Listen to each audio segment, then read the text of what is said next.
the last video we saw how to find the p-value for the z-test, and in this video we are going to replicate the same thing and find the p-value for the t-test.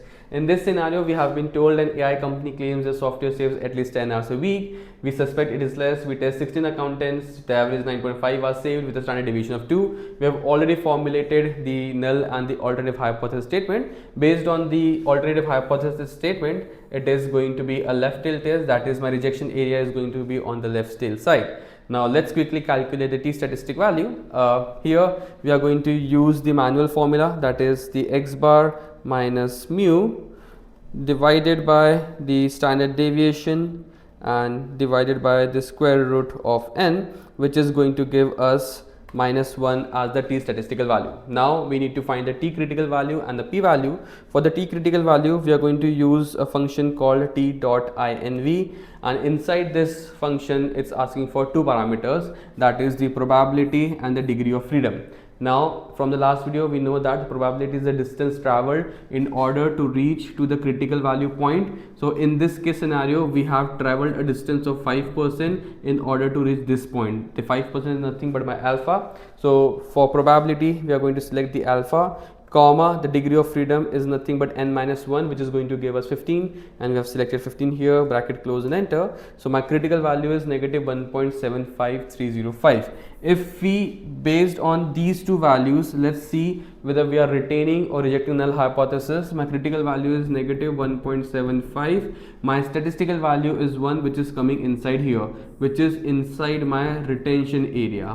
So based on these two values, we are going to retain the null hypothesis.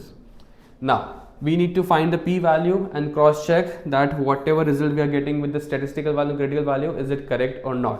Now for the p-value, we are going to use a function called T.DIST, and here it's asking for three things: the x, the degree of freedom, and cumulative.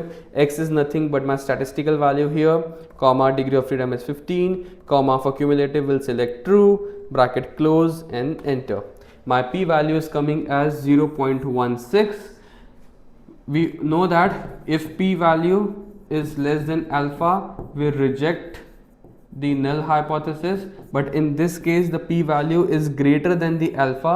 So for that case we are retaining null hypothesis. So whatever result we got with the statistical value and critical value, that is being validated by the p-value as well. Now in the scenario number 2, we have been told that a marketing agency claims they can build a pitch deck in 5 days or less. We suspect they are slower. We ordered 25 pitch decks. The average is 6.2 days with a standard deviation of 1.5. Again, we have already formulated the null and the alternative statements, and we have also calculated the t statistic value using the same formula.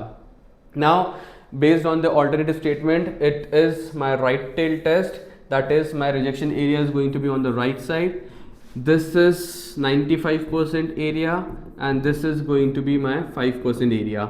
So for the t critical value, we need, or we are using the function called equals T.INV, and the probability now it's going to be 95% because we have traveled a distance of 95% in order to reach this particular point. So my probability is going to be the confidence level, comma, degree of freedom will be 24 in this case, press enter and we'll get the critical value as 1.71. Now based on these two values, if we plot these two values on the normal distribution, so my critical value is 1.71, which is going to come here, and 4 is my statistical value, which is going to come here, which is way inside the rejection area.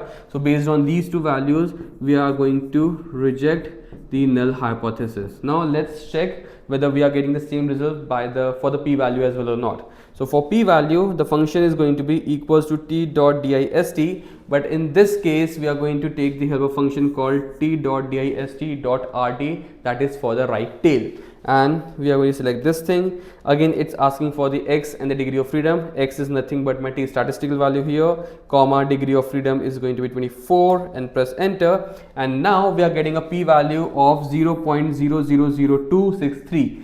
This value is less than alpha, that is my 5%, and we know that if p-value is less than alpha, we reject the null hypothesis. So we are getting the same result with the t statistical and the t critical value, and we are getting the same result by the p value as well. So now we know how to calculate the p-value for the z-test and for the t-test as well.